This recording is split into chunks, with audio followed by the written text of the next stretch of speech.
Hey guys, welcome back to my channel. Today's video I'm going to be sharing with you all of the eyeshadow palettes I was not able to cycle through in 2021. So these palettes went unused in my collection last year.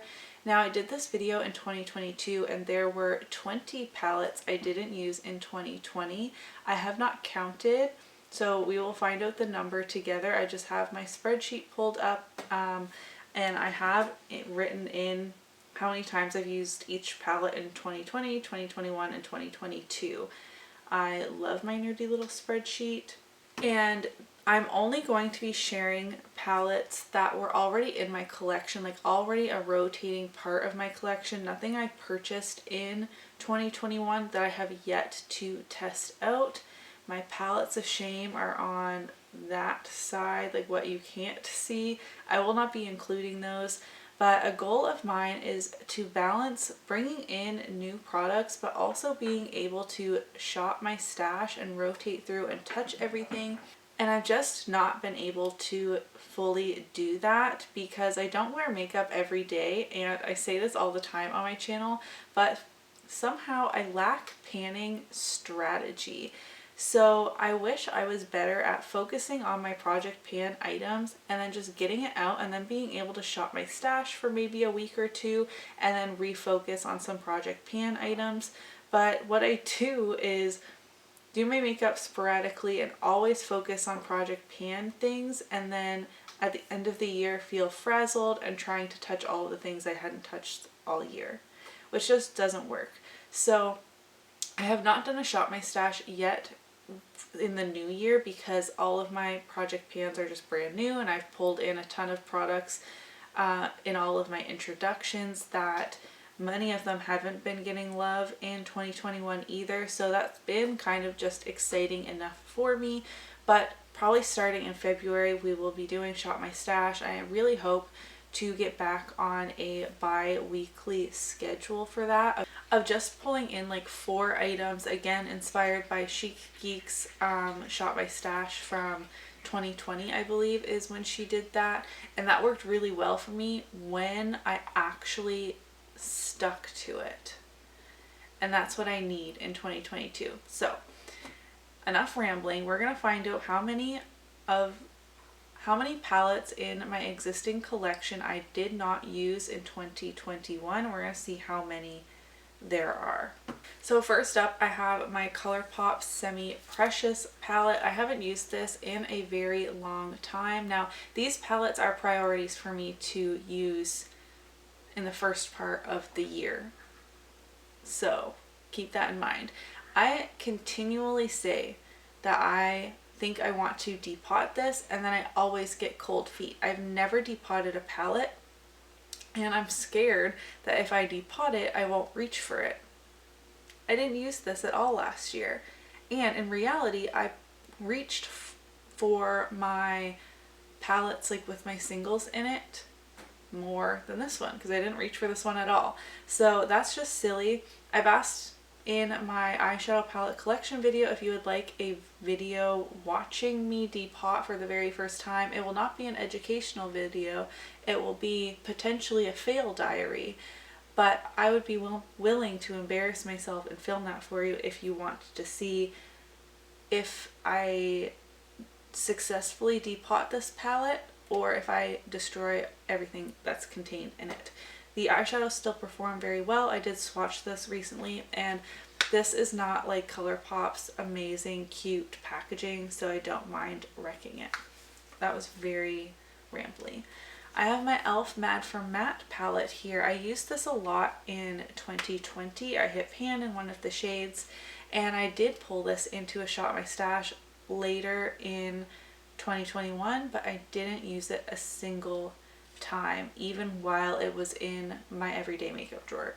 This is probably a palette that I could live without, but for right now I just want to focus on actually using it because this is really great quality for being so affordable. Next up, I have my Alamar Cosmetics Reina del Caribe palette. These 2 shades here are some of my absolute favorites, La Costa and El Malecon, which has a huge dip in it. which has a huge dip in it because it was in Pan Those Eyeshadows at one point. This is another palette where I really like the shades individually, but not necessarily to create a full look. And palettes like this don't tend to get use from me unless they are in a project like Pan Those Eyeshadows, because with Pan Those Eyeshadows, I'm constantly mixing palettes, which just in my everyday life, which panning is my everyday life now, but I don't typically mix palettes. So if I were just coming downstairs and saying, I'm just going to pick any palette on my shelf to just use today, this is never the one I would choose because it always is mixed with something else. But if it's in a project like Pan Those Eyeshadows, I might reach for one or two of these shades and mix them in with other things I'm doing. But for some reason, I don't think to do that in a shop my stash capacity. You're really going to see how neurotic my brain is if you didn't already know that from watching my Nerdy Spreadsheets video. The Blink Electric Eyes palette, again, this has amazing shimmer quality, but it's a 5-pan all shimmer palette, and I don't tend to reach for palettes like this, but whenever I do, I'm amazed by the quality. Again, this had a shade right here in Pan Those Eyeshadows. I believe that was 2019 though, and it does not have pan in it. Again, I've swatched this, make sure it's still like good, it hasn't expired, but again, these palettes are a top priority for me to actually reach for this year. I'm all over the place because I keep reaching for palettes. So the Wet n Wild Comfort Zone, I haven't used this in a very long time, but I featured this in the 22 makeup products I want to pan in 2022. This combined with the Walking on Eggshells trio are like my pan that palette for this year. I'm just including a shade from these in my Pan Those Eyeshadows as a 6th shade. I want to focus on these palettes, but I don't think I have the dedication to actually do a proper pan that palette type of thing. But these are very old, and I haven't reached for this in a long time, though I remember really loving it. The Naked Cosmetics Urban Rustic Trio. This is a product I could live without, but none of my family or friends seem to want it. The formula in here is drying out and seems to be starting to expire. This is a great fall palette because I love reaching for purples, fiery oranges, and also greens in the fall, but I did not reach for this in the fall of 2021, which is a shame. I do have some like dips happening in these eyeshadows. Like I really have loved this in the past, and as I mentioned, it's a palette that I could live without.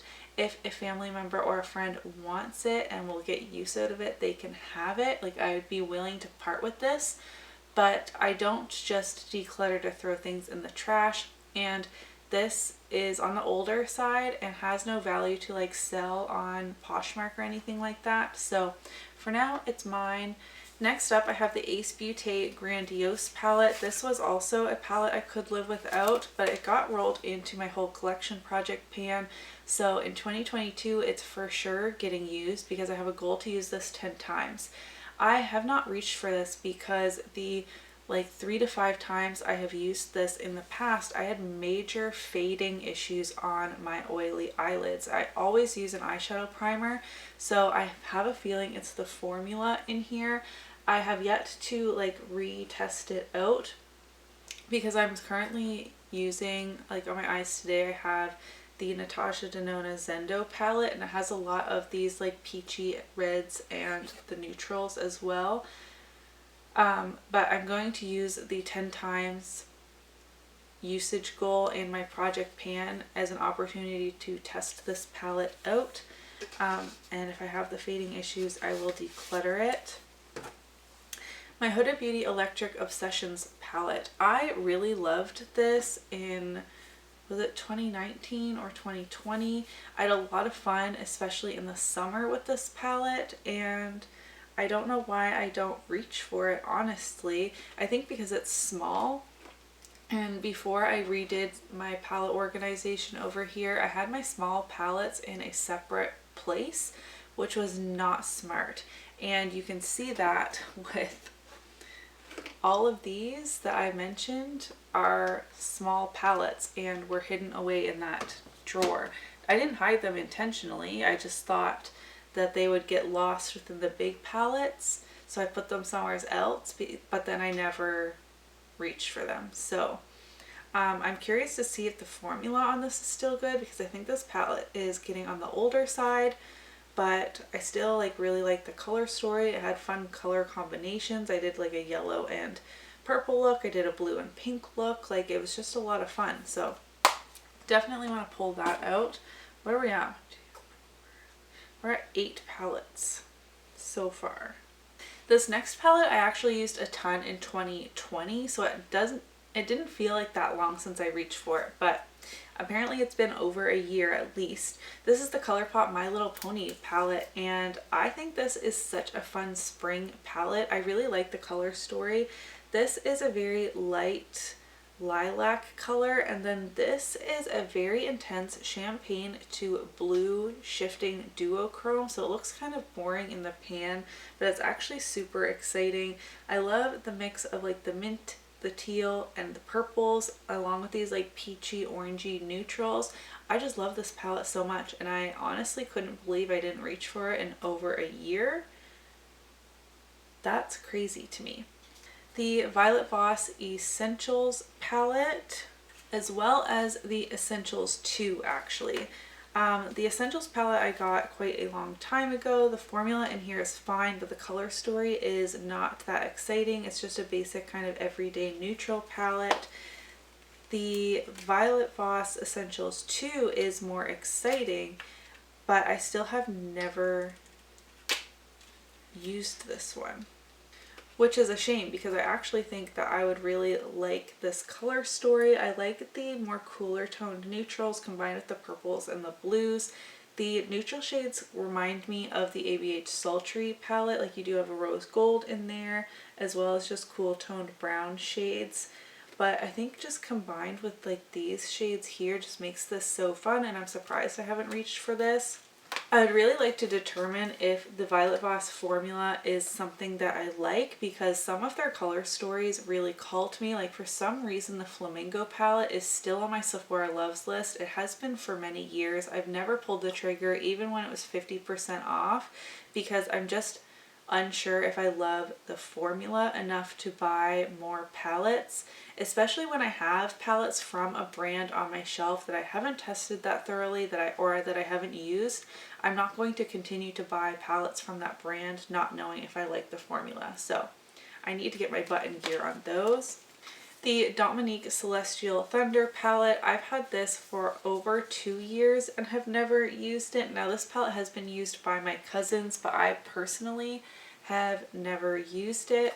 I'm just not completely drawn to the color story in here, but I've always wanted to try Dominique Cosmetics eyeshadow formula, because again, I have other palettes from them that I would like to try, but I feel silly buying palettes to try the formula when I have one here. I have listed this on Poshmark. It's been listed for a million years. Nobody wants it. It's on there for very cheap, but I feel like everyone got this in a BoxyCharm, and now this is no longer new. I actually have 2 of these. I have another brand new one as well, because my sister-in-law didn't want it and thought I'd be able to get rid of it. So I'll use this eventually. The Ace Beauté Vintage Dawn palette, while the color story in here really calls to me, and I think I would love it a lot, because I didn't love the formula in the Grandiose palette, it makes me hesitant to use this. I know they have recently reformulated, but I'm not going to rebuy palettes that I already have in reformulations. I don't even know if they have this one included, but I have another Ace Beauté palette as well that's newer that I haven't used either, because I'm worried about not liking the formula, but I should just use it and find out. Again, this is a great fall palette, but I mean, I'll use it any time of year. I love these like vibrant, rich tones. We have another Alamar palette. This is the Spanglish palette. This would be perfect for like Valentine's Day looks. Maybe that can be something I do. It has really textured metallics in here. very vibrant shades. On camera, it doesn't do it justice. I got this in a BoxyCharm, but I was kind of intrigued by it when I saw it on Instagram when it released. It looks so much better in person than it even did on Instagram in their own promo pictures, and yet I haven't used this at all. Okay, and the last palette that has been neglected in my collection in 2021 is very surprising. This is the ColourPop Going Coconuts palette. I have never used this before. I bought it because of the hype, and actually I would really love to use this, but it always competed with eyeshadows that I was panning because it is so basic and neutral. While it's great for an everyday palette, I don't do everyday makeup, and if I'm doing a very neutral look, typically I have many of these shades on rotation in Pan Those eyeshadows or just various other project pans that I have eyeshadows rolled into. So I could never justify pulling this out and using it because it took away from usage on my other project pans. I know that doesn't make any sense, but here we are. All other palettes in my collection, which again I have linked in the cards, my full eyeshadow palette collection video, I either did get use out of in 2021 or were new to my collection in 2021 and I haven't used it yet. There's a lot of those palettes that entered my collection I haven't used yet in 2021, but as you saw, there are palettes that I received in 2020 that I still haven't used, and in the case of the Dominique Cosmetics, that came in BoxyCharm in November of 2019 or December of 2019.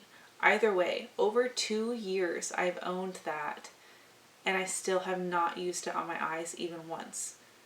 But nobody else wants it. I've tried to give it away so many times. I've tried to sell it. Nobody wants it. So it's just stayed with me. Let's see. I have 15 palettes here that I didn't use in 2021. So that is better than in 2020. There were 20 palettes, so I'm improving. Ideally, I would like this to be 0. Realistically, I would like to get this down to 10 next year or lower.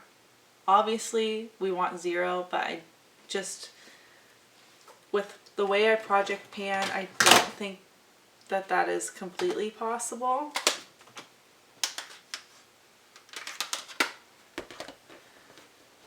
I'm scared of dropping these on the cement floor I have down here. But these are the 15 eyeshadow palettes I did not use in 2021 and that I need to use in 2022. Let me set this down before I break them all. Let me know in the comments down below, firstly, if there were any palettes in your collection that you didn't use so I can feel better about myself. And secondly, what palette I should for sure use soon. I would love to know that. If you did enjoy today's video, don't forget to give it a thumbs up so that I know, and I'll see you in my next one. Bye!